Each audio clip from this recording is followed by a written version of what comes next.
Hi! Yeah, so last week we saw Guardians of the Galaxy Volume 2. Yay! Yeah. It was a fun movie. Yeah, It was a fun sequel. yeah. I did allergies, so... Yeah. It definitely came close to... it brought the same kind of stuff Volume 1 did, but slightly different. Yeah, this one focused more on pathos and character development, you know? But still didn't forget to add in the humor exactly where it was needed. Because now we're... I don't know if they actually said how long it's been since they saved the galaxy, but... I'm assuming probably about a year or two.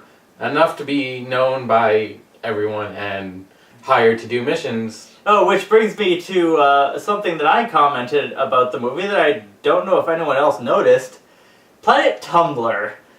I know they're called something else. They're called like the Sovereigns or whatever. Yeah, they have like gold skin and gold hair or whatever. But they're Planet Tumblr. They just are. Yeah, they're massive douchebags who can pilot their ships by playing video games. And they view themselves as so superior to anyone else that you know, anyone who you know annoys them even in the slightest gets instant, you know, penalty of death, and they will literally go Kanunian sing on anyone's ass who tries to escape that. Like, they will chase you down throughout wherever you go, and for no other reason than for their pride. So yeah, it's Planet Tumblr. It's also Planet Saiyan. Saiyans were very big on their pride.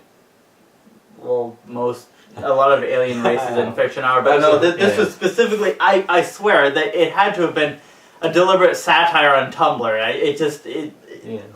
It was. Yeah, in the first scene, they hired the Guardians to protect these batteries from a giant interdimensional octopus monster thing, yeah. Tentacle monster thing. Yeah. So then they beat it by not doing what Drax did. Yeah. Drax, he's like, I'm going to jump into the mouth of it because I think its skin is thinner on the inside. Which it was not. Because that's not how skin works. But yeah. They beat him, and Rocket ends up taking some of the batteries anyway. Oh, we need to mention how they shot the first part of that fight. Okay. Oh yeah, with Baby Groot as the focus with everything happening around him. Yeah, as he was listening to Star-Lord's music. Yeah. Just dancing, as everyone was getting tossed around. And he was fighting bugs. Yeah, they're trying to eat them. Mm-hmm. And trying to fight these rat things that, you know, annoyed him for no reason. But I don't remember for in the first movie, but Gamora seems to be one of the only ones who takes affection to Groot. Like, not affection, but she cares for him, like, you know, a parent would take care of a little kid. Like, she... No, I think they all kind of... Well, no, Drax is just like, screw you. Like, he's a bit more aggressive to Groot. Well, it's not that he hates Groot. No. He's just very blunt, and he has no. He's like us, right? He has no filter. He's like. But it definitely felt like he's developed since the first movie. Like, he has a better understanding, slightly better understanding of what's going around. And he's also a lot happier. Yeah, enough to where he realized Rocket stole the batteries. He said, like, he spoiled it, and then was like, oh, crap, I said something wrong. Nope, never happened, never happened. What a great mystery. He never stole any batteries. Yeah, so it's kind of like a big muscly Sheldon Cooper. Yeah. But then they go back to the Sovereign, and even Star Wars like, be careful, these guys are assholes. He's telling you right away, yeah, they're gonna be the bad guys. Well, sort of. We'll get to that. But Rocket can't seem to keep his mouth shut.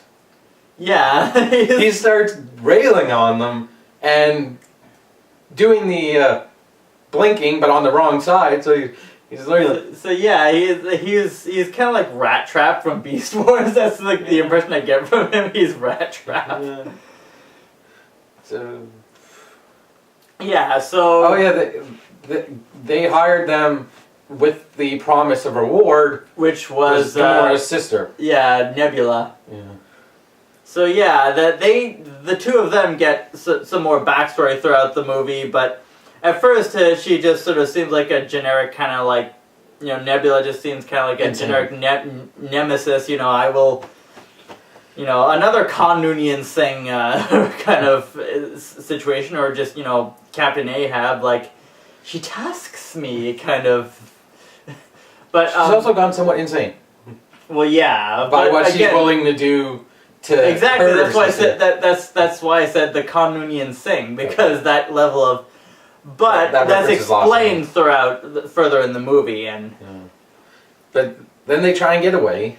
Well, yeah. The thing is that they sort of get away. They think they've gotten away because the Tumblrites, as I'm going to call them, they didn't notice at first but I guess. Off screen, they examined their batteries and noticed some missing, and okay, we're they double crossed us. We're gonna get you now.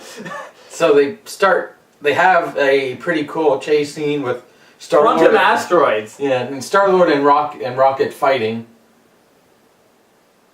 They were arguing. They were yelling at each other. Yeah. But yeah, then the quantum asteroid field, like asteroids that blink in and out of existence, like subatomic particles, which is, as Linkara said in his review, awesome. Yes. And they almost get away, but they get hit and they're gonna crash. But this little man standing on a giant white egg blows up all the rest of the gamers, the video game ships. Yeah, but I think it's hilarious, but I love where the guy is just the last pilot, and everyone's standing around him, because this is total gamer. Yeah, total gamer psychology. Like everyone's cheering for you, and then you lose, and everyone's like, "Yeah, you suck." Yeah, again, Tumblrites. That it's I swear, deliberate satire. And they crashed on a planet which apparently Hulk has gone on in the comics. Which was apparently an Easter egg I found out. So there's that. Maybe they'll show up in Thor Ragnarok. Maybe, but they're greeted by Ego. Well, yeah. After they crash land. Yeah, is who played by Kurt Russell. Yeah, the original mullet head himself, who still rocks that mullet. And just by his name, you can tell he's a bad guy. Because if your name's Ego, you have a big ego. Interestingly enough, though, it kind of threw us all off for the first half of the movie, because he comes off as kind of modest and nice and kind of friendly. Yeah, it wasn't until later when he started expositing to Star-Lord, who spoiler is Ego is officially Star-Lord's dad through some because he impregnated Star-Lord's mom. Yeah, by forming this sort of humanoid construct of himself that could travel through space. And then Batista's like, "You have a dick? Or you have a penis?" And like everyone's just like, "Oh, geez, Drax!" And he goes like, "Yes, Drax. I have a penis. It works." It's like, oh. And then we're all so Ego greets them. Star-Lord and Rocket keep fighting because they're at each other's throats because Rocket put them all in danger. Yeah. And half the team stays, and half the team goes with Ego. Yeah. And then we're showing. Actually, not even half. Like only I think only Rocket, and Groot, and Nebula. Yeah, stay behind. Yeah, and Groot and Rocket were just looking after Nebula because she was still a bad guy at that point, a captive. But we also get scenes for Yondu, giving him more backstory with the Raiders and Sylvester Stallone, the Space Raider. Yeah. I had to. But Yondu's given the backstory that he's been exiled, so like Sylvester Stallone's there to exile him. Yeah, because apparently the Ravagers are called, not Raiders. They're kind of like they're kind of like they're kind of like a bounty hunters guild that though they do work a bit outside the law, they still have their own law within them. That they have their honor code or whatever that Yondu has broken multiple times in the past. One of the rules was don't take in children. Something like that. Yeah. That was the rule. Apparently, he broke the main with like keeping Star-Lord as a kid. But my favorite is a post-credit scene. It's all the group of the Ravagers, and they're like, "Let's steal some shit." That is literally an exact quote from Steven's, like Sylvester Stallone is "Let's steal some shit," but which is apparently a nod to the original Guardians of the Galaxy from the comics, like the people who were in the group before Star-Lord, Gamora, Drax. Yeah. But we're given more backstory for Yondu to give him a redemption arc. Yeah. And the rest of his team to betray him because they think he's weak. Yeah, mutiny. And they're led by... Taserface. I almost said Razor. That would have been cooler. But this is brought up a lot in the movie, the fact that his name is Taserface. Of course, the first one to laugh at it is Rocket. Because Rocket's a giant asshole. Again, he's Rat Trap. But Rat Trap didn't swear because that was a kid's cartoon. Yeah, but if they had given that show a PG-13 rating, he would have. Yes. So the Sovereign make a deal. The Tumblrites. Yes. With Yondu's crew to get back to the batteries. Yeah, even I gotta mention this. Even the way that they presented themselves, that rolling out this really ridiculously long blue carpet on the snow, and it gets stuck in a couple places. and then one of her servants has to brush off the little flakes of snow off the end. Like she is so arrogant. She is so full. Again, Tumblr. They're all obsessed with their own evolution. They've also crafted their own way to selectively evolve themselves to be in their terms, a superior race. Again, Tumblr. So they make a deal to hunt for the Yondu's crew to hunt the Guardians, and they come upon the ship, and it's a cool Rocket beating them up with all of his gadgets. Well, yeah, the kind of like what I'm calling sonic land mines, because they instead of blowing up, they actually, toss them up in the air and I love when drop they just them back down. When they smack the camera, it's like it's just back and forth, back and forth. Something I was impressed by those that Rocket was usually portrayed as the character most nonchalant about killing in the original, but in this case he tried to for the most part he used non-lethal force, at least for that battle. But then he decided to shoot some of them. Yeah, well, I mean, the thing is, originally you would have thought that he'd just go ahead and kill all of them, but he reserved that killing for when it was necessary. Yeah. Which, I would assume he thought he couldn't kill them all at once, so he decided to No, but if those landmines had been actual landmines, he could have, but he decided not to. Yeah. But Nebula gets Groot to free her. Yeah. And as everyone's surrounded Rocket, she shoots off Yondu's tomahawk, mohawk head. Yeah. Which apparently we learned is what he uses to control his whistle arrow. Yeah. The most badass weapon.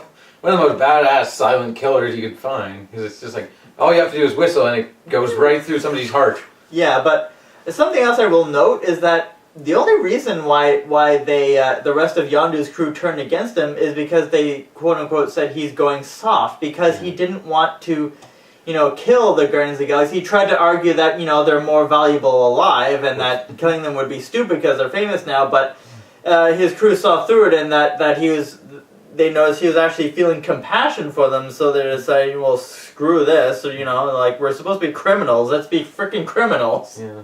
So they take them back to their ship while Ego and the rest of them are flying throughout space to Ego's planet. Yeah. Which, spoiler, is himself. Yeah. And we're also introduced to Mantis, who's an empath. Yeah. So she's a wannabe Raven. No, I was more thinking she was a wannabe Counselor Troy. Only her personality is in many ways very similar to Drax's because she's also like doesn't understand social cues. So it's that's why they often had this interesting banter like conversations between each other where most people would be outright offended by the things they're saying to each other. They you know. Yeah. Because she's as she said, she was raised like a pet by Ego, so she doesn't really know anything else other than.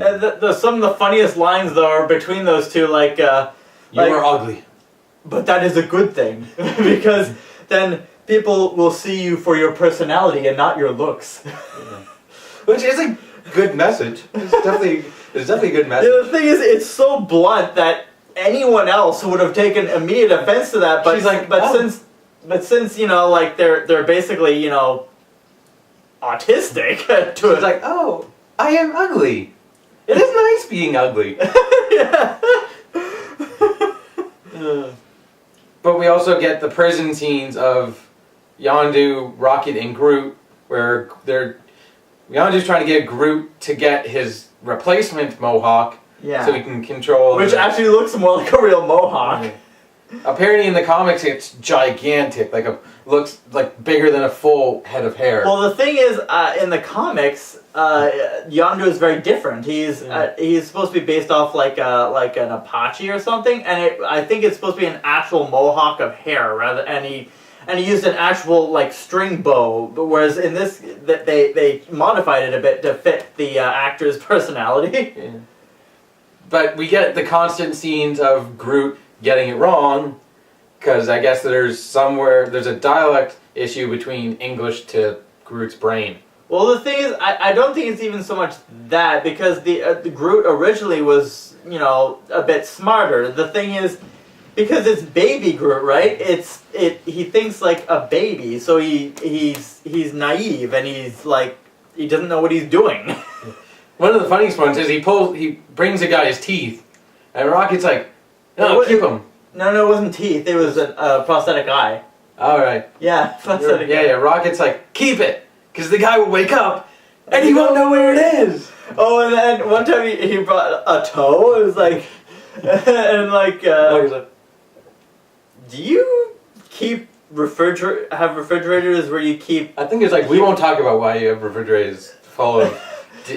No, but the thing is, he asked if he did, and Yana said no, and then they're like, we will never speak of this again. Oh, yeah. So it's implying that he actually took it off one of the living crew members. Yeah. But then one of the only crew members to stick up for Yondu brings the correct.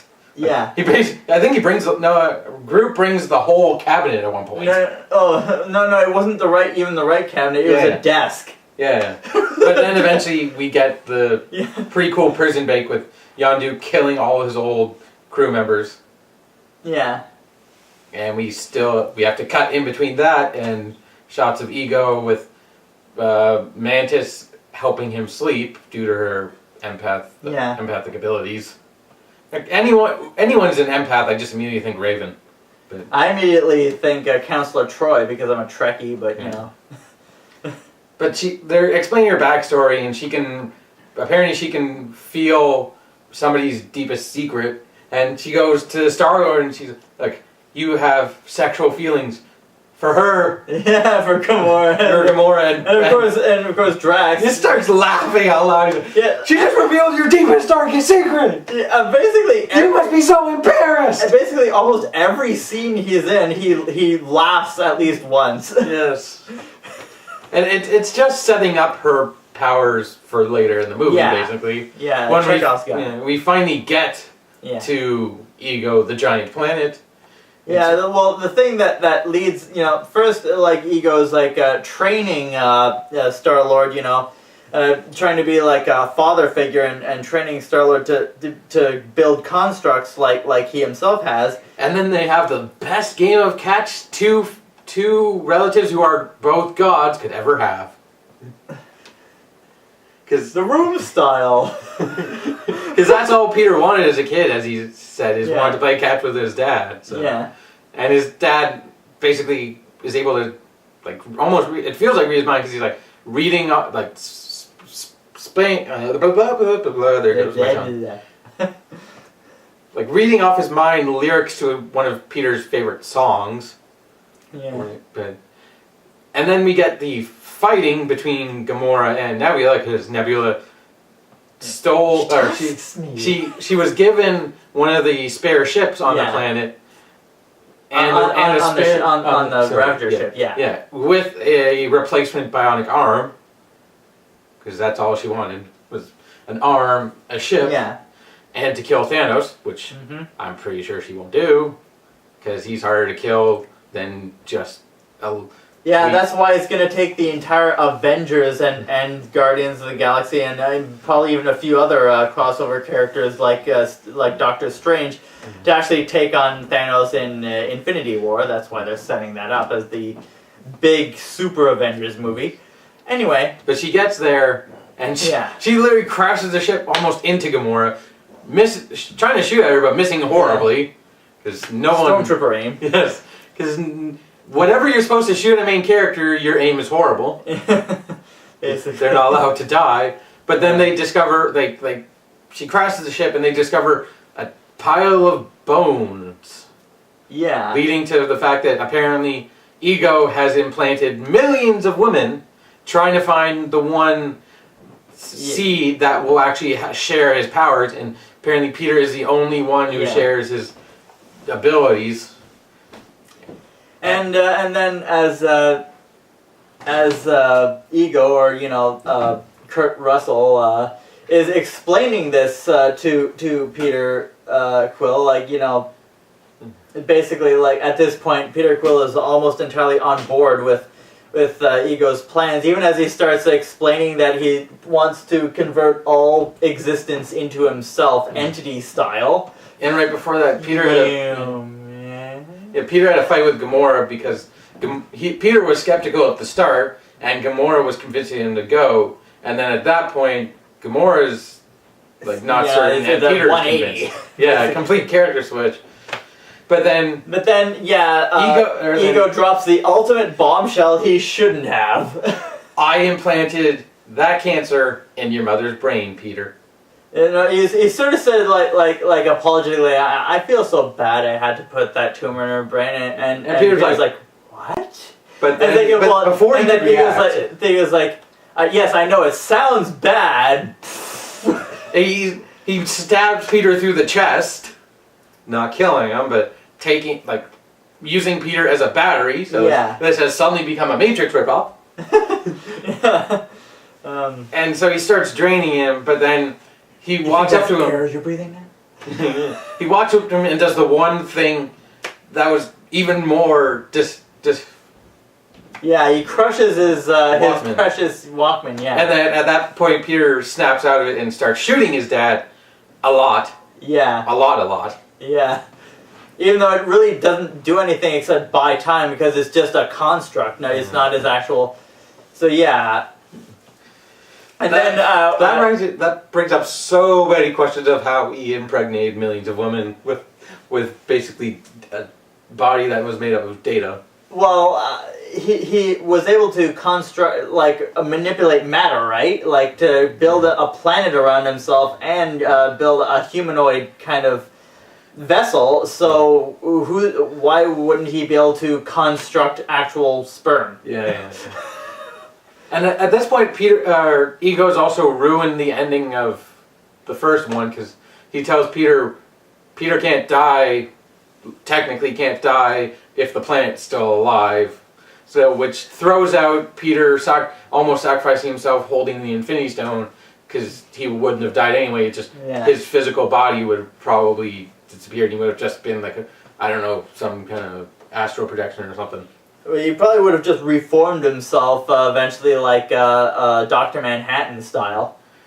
Yeah, I prefer to believe that he could have been killed at that point because he hadn't really realized all his abilities yet. but it would have been very, very difficult. Like trying to kill an Asgardian. It's not an easy thing to do. So the rest of the movie is basically a gigantic fight scene. Yeah. With the Guardians of the Galaxy versus Ego. Yeah. And of course the then Tumblrites. Yeah. They join in on the melee because you know. It's like we have to go under. Play more. Yeah. We have to go underground to kill Ego because Death Star. Yeah. What did he call himself? Was a celestial? Celestial, yes. Yeah. That means something in the Marvel Cinematic Universe. I don't remember. Well, I do remember in the first Guardians of the Galaxy movie, part of the story took place in the corpse of a dead Celestial. It was like that they're like a giant mining operation inside of a dead Celestial, which is more shaped like an actual head. So it's implied that Celestials can take any form they want once they have enough experience to do so. Ego just decided to start with the shape of a planet. Yeah. And there's also it's the easiest. Yeah. There's also a funny scene with the. And I think in the comics also, Galactus is a Celestial. The guy who eats planets. Yeah, I know. So he's technically a cannibal Celestial. There was also a scene with Stan Lee talking to the Watchers. Yeah, as like Rocket and Yondu are like warp jumping like thousands of times to get where they need to go. One of the ones they warp through is sort of this asteroid where Stan Lee, wearing an old-fashioned spacesuit, is talking to the Watchers, basically expositing his life story. And it's given rise to the fan theory that Stan Lee is a Watcher. No, I think actually I heard that was already a rumor before this point, but this was just addressing it. Yeah, even though the studios won't confirm it. Yeah. This is basically confirming it, saying he's been playing the same character in every single Marvel cinematic movie. Yeah, and even ones that aren't owned by Marvel, like the Fox movies. Yeah. And even the Spider-Man movies too. The two Spider-Man movies by the two reboot Spider-Man movies by Sony. So And we also get a few shots of Rocket and Yondu and Groot in the ship going through all the war points with their bodies at ridiculous animated proportions. It's starting to go into a bit into like Hitchhiker's Guide to the Galaxy territory there. I half expected them to turn into sofas. Yeah. I think I'm a sofa. I know how you feel. But there was also a time where Mantis tried to explain what was going on to Drax, and he's like, I tried to curb your sexual advancements or something like that. Yeah, I tried to say I wasn't interested by telling you were ugly. And then he starts going like, I'm thinking about fornicating with you right now. And he also shares his backstory on his wife talking. There was an earlier scene talking to Peter, being like, you need to find a woman as lame, pathetic as you are. Because he's like, you are a dancer. Gamora is not a dancer. I met my wife on the dance floor because she would not move a muscle. No matter how much music played, you wouldn't even see your toe tap. And I felt my groin expand. Something like that. And he's like, I knew right then that she... It's like, this was an earlier scene, but Drax, it's like, somebody's explained the... Yes. Somebody's explained the Birds of the Bees in between movies, and he's just obsessed with it now. That's all he wants to talk about. Even though I'm pretty sure he knew earlier because he had a kid, but I'm guessing, I don't know. So. Yeah, because Ronan killed all his family, remember? Yeah, oh yeah. But, no, that's most of Drax's dialogue is fighting and talk about sex. He's basically like a Klingon without manners, without social skills. I thought one of the best scenes was like the most subtle, with him just putting on a space suit, which are invisible and just cover you, and then just jumping out and trying to fight all of the Tumblrites. Yeah, like that was one of his most badass moments. He said nothing; he just walked away and jumped out of the back of a ship. Although He got stuck. Yeah, he got stuck. He's like, "Whoa!" My nipple. yeah. Oh, right. He doesn't wear shirts because his nipples are sensitive. Star-Lord asked him in the opening why he wasn't wearing a jetpack, and he's armor, yeah. Well, it is a jetpack. Yeah. I'm pretty sure you said jetpack, but he's like, because my nipples are sensitive. And so yeah, back to the main plot of the story. The fight. They have to sort of get to the core of the planet of Ego, which is basically a giant brain that's kind of like something straight out of Star Fox, like Andros brain. And Rocket fastens together a bomb using the batteries he stole earlier. Yeah. So they've been integral to the plot the whole time. Yeah. Chekhov's gun. Yes. But he gives it to Groot, and he gives him instructions like, flip these switches, and then press this button, which will give us a 5-minute delay. Yeah, the reason... Don't press this button, because it'll kill us immediately. Yeah, the reason why Groot's the only one that can do it is because the passageways into the core are so small, he's the only one that can fit. Yeah. And Groot keeps wanting to press the other button. Rock's like, no! Now let's go over it again. Which button do you press? It's like, no! So yeah, then there's where Rocket's like, Star-Lord, you got any tape? And Star-Lord's asking everyone if they have tape. He literally takes the time out of the, Drax, you have any tape? Yes, got tape would help. Then if you don't have any, why don't you ask if it would work? And then Rocket's like, did you ask Mantis? He's like, I asked somebody who was right next to Mantis. Nebula. Mantis was right next to her. And it's like, so no. And Peter's like, well, you should have tape. And that's Rocket's big thing the whole movie is he's mad that he has to do everything. Yeah. Well, it's actually that it's not even that. That's just sort of the outside. The inside. There's more complex thing that I think it was that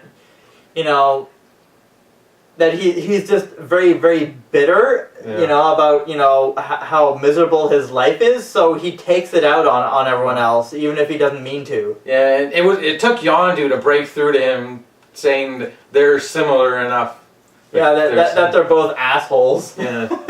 But it took that for Rocky to be like, oh, okay. Yeah. Maybe I should help them. Jerk with the heart of gold. TV tropes. But yeah, so yeah, then it's like... Star-Lord and Ego have a giant made out of rock. Well, the battle. thing, before that. Okay.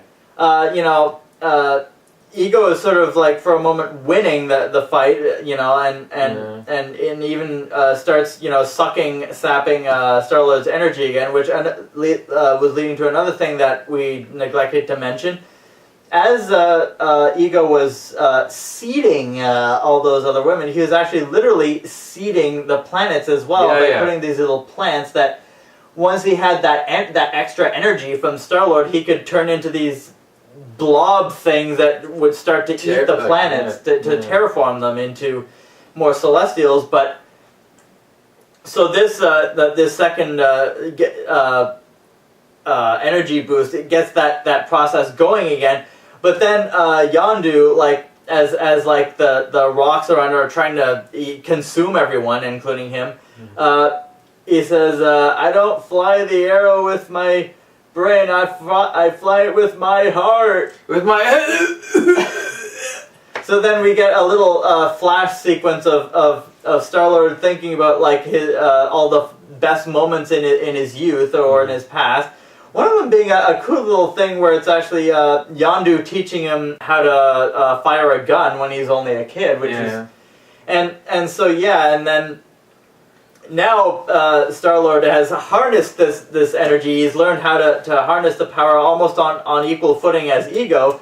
So then we get the cool rock thing fight where Ego makes a giant construct of sort of like his humanoid form out of rock. And then Star-Lord as sort of like a lampshade of something he mentioned before that when he learned that he could make constructs, he said, like, I'm going to make a huge statue of Pac-Man. And he turns literally makes a huge rock construct of Pac-Man that goes blub, blub, blub, blub, blub.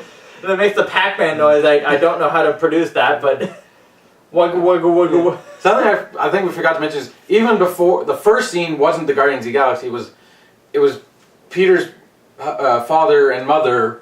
Yeah, in the with 80s. A really, like, I found it was weird, the animated scene, like it was. Well, it is because we were seeing it in 3D. It looked like a model set. Yeah, like it looked like a toy car driving a model. But that could have just been the 3D. Yeah, because they weren't showing it in 2D. Yeah, lame. So there wasn't bad 3D though. It was after that scene, I kind of forgot I was even watching 3D. Yeah, pretty much. But as they keep fighting, everyone else tries to do what they're doing. Yeah. Like Drax has taken Mantis, trying to get to the dropship. Everyone's basically trying to get to the dropship to escape before you know the Death Star blow up ego thing. Yeah. So yeah. Oh yeah. Every time I looked at Mantis's horn, because she got horns coming out. They're not horns. They're antennae. Yeah. I couldn't help thinking they reminded me of the Game Boy and advanced antenna you used to plug into the top and would light your screen so you could see in a dark room, because Game Boy Advance is notoriously, it has a horribly lit screen. Well, the thing is, before the DS, none of the screens were lit. It's just that the contrast was so bad. Oh, yeah. But, like, I kept thinking hers was like a version of that, because it looked like it had the same thing at the end, but the Game Boy Advance one was curly, coiled, while hers is just straight. But to me, they look more like E.T.'s fingers. Oh god. E.T. phone home. Mantis make you sleep. You know, that's another thing she did. She bought time for the Guardians of the Galaxy by making Ego fall asleep for a few minutes. She wasn't even that confident in her abilities. It was just Grax insulting her to convince her she could do it. And he literally convinces her, and as she does it, he's like, I didn't think she could do it. As he looks at Gamora. And then we get eventually the scene from the commercials with Mantis getting hit by a rock. Yeah. It was a big rock.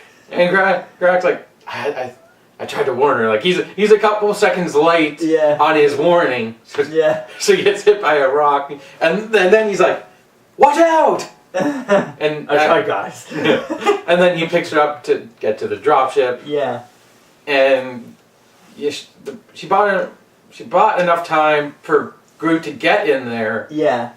But before he could detonate it, Ego started taking advantage and trapping everyone inside Stone himself. Yeah. This is weird. Which is then we get to the point where, you know, Star-Lord finally realizes the power inside him all along, and I have the power! Right, we're on franchise.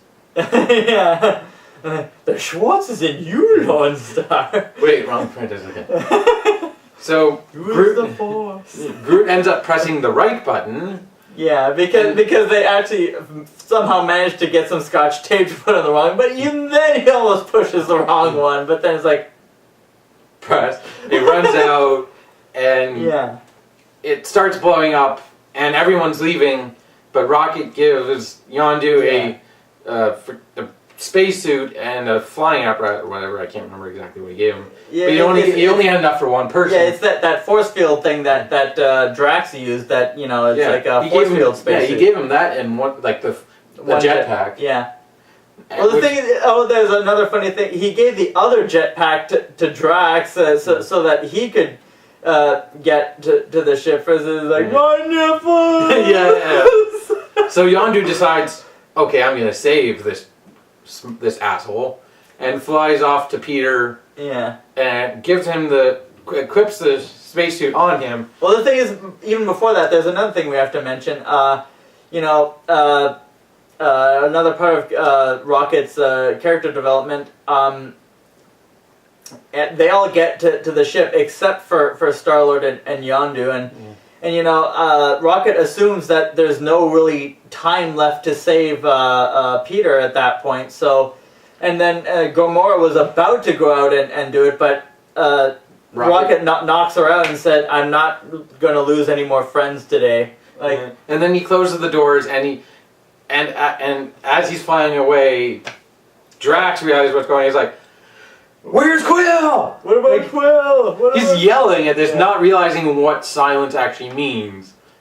Well, I think it was still effective because even in scenes like that, there's you sometimes you have even in non-silly movies, sometimes you have a character freaking out over something like that, and for dramatic effect. Yeah. In this case, it was kind of worked as dramatic effect as well as part of his character. So. Yeah. But then... that's when Yondu does his hero thing. He saves Peter, he flies into space. Oh, this is where we have to mention, Peter supposedly isn't immortal anymore because... he killed Ego. Because Ego explained that as long as that core is alive, then Peter will be indestructible, but... It was heavily implied that once that core was destroyed, it even said right before he died... Now you're... normal. Yeah, and Peter's like, what's wrong with that? Yeah. Stereo. Yeah. But anyway, yeah. So he flies into space, and he leaves Peter there, and Peter wakes up and he's like, Yondu! Well, the thing is, Yondu puts the spacesuit thing on Peter, so that, So then Peter's freaking out because Yondu's about to die. Yeah, because he's like the vacuum of space is all freezing up and everything. And I kind of expected them to pull a fast one and save both of them, but unfortunately, they couldn't get there in time. Yeah, they grabbed it just sort of cuts to them starting Yondu's funeral. Yeah, and apparently Rocket had contacted all the other Ravagers and described how much so they sort of have you described it as a Star Wars funeral, like a funeral pyre, and I described it as funeral by fire, like a cremation. Yes. And I described it as a Wrath of Khan, because sort of a burial at sea with a torpedo tube, but it's sort of a combination of both. So it's more like a Viking funeral. And they also in space. Yeah, they also littered his body beside him with all his paraphernalia, like his favorite little troll doll. Yeah, which is actually a common practice in real life funerals. Yeah. And then all the Ravagers start shooting fireworks and stuff and crying and pumping their chest at how proud they are. Yeah, because it's sort of as Yondu's body disintegrates. Yeah, like that that was the moment that they figured he had redeemed himself, so he had now re-earned his Ravager funeral. Yeah, and apparently they had been separated for a long time, so this was the first time they'd been together in forever, which gave Sylvester Stallone the iconic "Let's steal some shit" line. Yeah. So it cuts to about 5 end credit scenes. 5 end credits? Yeah, it was 5. Huh. One of them being back to the Tumblrites. Oh yeah, the queen bitch. Is like, I've perfected a new method. The Tumblr admin. I've perfected a new method of evolution. Shall call him Adam. Which we learned later was a reference to Adam Warlock. Yeah, apparently one of the really powerful Marvel who played a large role in the comics in the Infinity War. So it's hinting that he's going to be a major player in the movie Infinity War. Whether hero or villain to start with, we'll have to figure out. Yeah. It also cut to a hint for Thor Ragnarok of Jeff Goldblum's character. Yes. Jeff Goldblum. Yes, and that's chaos there. Yes. And then there was the Watchers leaving Stanley because they had two scenes. Yeah. He's like, guys, come back. How am I gonna get home? And then they had at least a couple more scenes. Oh yeah, they're teenage Groot. Oh yeah, they cut to Groot in his room as a teenager, and somehow the only two people that understand Groot are Rocket and Peter. Well, Peter probably had a lot of time with them, so he could have learned some of his dialect. Yeah, because throughout the movie, Yondu kept calling him a twig or something like that. Yeah, but yeah. So it was like. So it's like Peter's like, look, we give you a home place, and you just leave your vines everywhere, and you make a mess. And he's like, I am Groot. And he's playing video games. I'm not boring. You're boring. I am Groot. And then Peter walks away scorned like a parent who was just told to go to hell. But then we had the end credits with random words replaced with "I am Groot." Yeah. And whenever it cut to them, it'd change them back. Yeah. And just everyone in the sides of the end credits like dancing. Yeah. And random Groot popping up. Yeah. Oh, and there's one line from some random character I remember called, "Remember, in times that are tough, we are Groot." Oh, another thing. In the middle of the movie, there's another cameo from Howard the Duck. And yeah. It's like when in doubt, go duck or something. Like I don't remember. It was blinking. But it was a scene where like they're in a scuzzy bar and he was hitting on a human woman because when you go duck, you can't go back. Or I don't know. Something like that. When in doubt, go like. Duck it. Yeah, I don't know, something like that. But yeah, I think that was everything. Yeah. Oh, they also had the line at the very first scene. It was like,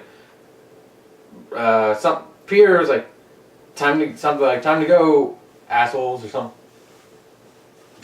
He called everyone assholes in his first scene.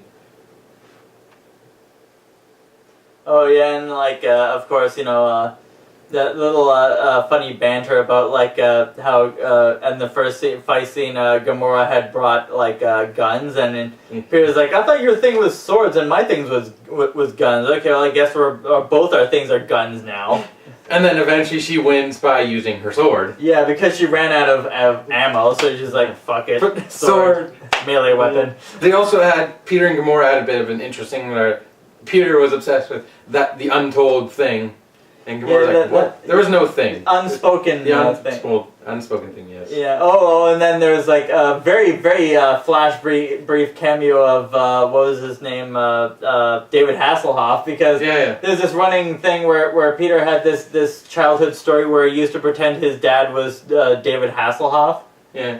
And Ego morphs into David Hasselhoff for like a second. Just to troll him. Yeah. And then, at Yondu's funeral. Peter Quill basically said that Yondu was his David Hasselhoff all along. Yeah, and he might not have had a car, car, but he had a magic arrow, and he might not have had the singing voice of an angel, but he whistled like one. And I'm thinking, when did David Hasselhoff ever have the singing voice of an angel? But I guess that's the joke. But they also had pretty good banter in the flight scene between Yondu and Peter, where they're talking about their history together. Yeah. And Peter's like, "You threatened to eat me," and Yondu's like, "I thought it was funny." And Peter's like, "Not to me." And he's questioning Yondu why he never told him who his father was, and Yondu's like, "Well, once I knew what would happen, I decided you shouldn't die." Yeah. So like a lesser of two evils. Yeah. He broke his code for the safety of the world, basically. And Yondu was inducted into the Guardians of the Galaxy before he died. Well, the thing is, I'm not even sure Yondu knew what the final plan Ego had. All he knew was that all the other kids he had brought, he had killed. So it was like, yeah, no, you're not getting this one. No. So he told Peter the story of he was small enough to fit in places they couldn't. Yeah. That was enough of a story to get by on. Hey, your father's a giant planet-sized godlike asshole who wants to use you like a battery if you disagree with him. Yeah. And then, we also had a fight scene between Nebula and Gamora where Nebula, they basically reconcile.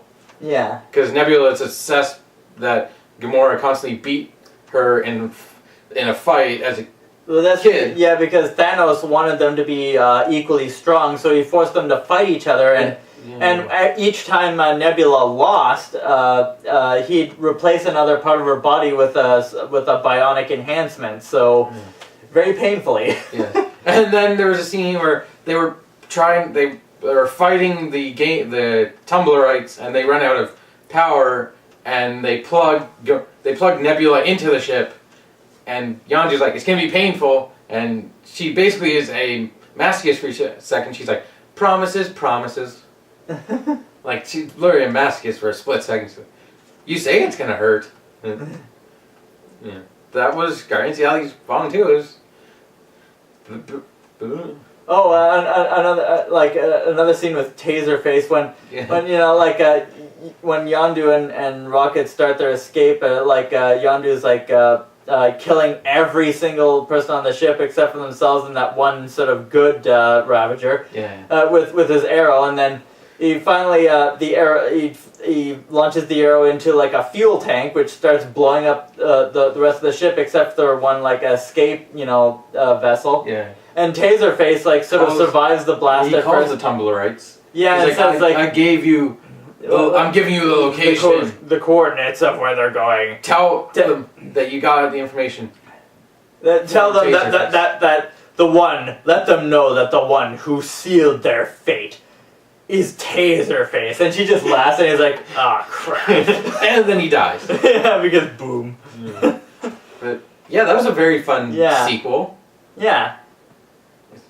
It's a lot better than a lot of Marvel sequels have been. Well, I mean, hey, the MCU is Iron Man 2 was pretty crap. Hey, I liked Iron Man 2. I really did like it. I also liked Thor 2. I mean, yeah, they weren't perfect. They had a lot of faults, but I still liked them. They're a lot better than some other superhero movies that weren't made by the Disney Marvel, for a lot of the ones by the DC, the whatever, and some even of the. It's taken DC a long time to get it right. The thing is that people are saying they still haven't gotten it right. Nolan's trilogy was pretty good. Yeah, okay, true, but since then everyone's. It's the closest they've come. True, but since then everyone says that they've gone downhill again. With Batman versus Superman but anyway, we're getting off topic. All I'm saying is that as of yet, Disney Marvel has yet to truly create a stinker. They've created weaker films, but only in terms of compared to their other films. So on their own, even the weakest films aren't that bad. It was also they're just sort of average. It was also a good setup for the Guardians of the Galaxy's portion of Infinity War. It set up a few things that had to be in place. Yeah. So, yeah. You want to give it a rating, or just we want to end it? We've never given a movie an actual rating before. What would we use? Would we use a 5-star system? Would we use letter grades? Let's give it 3 baby Groots out of 4. Okay. That works. Bye.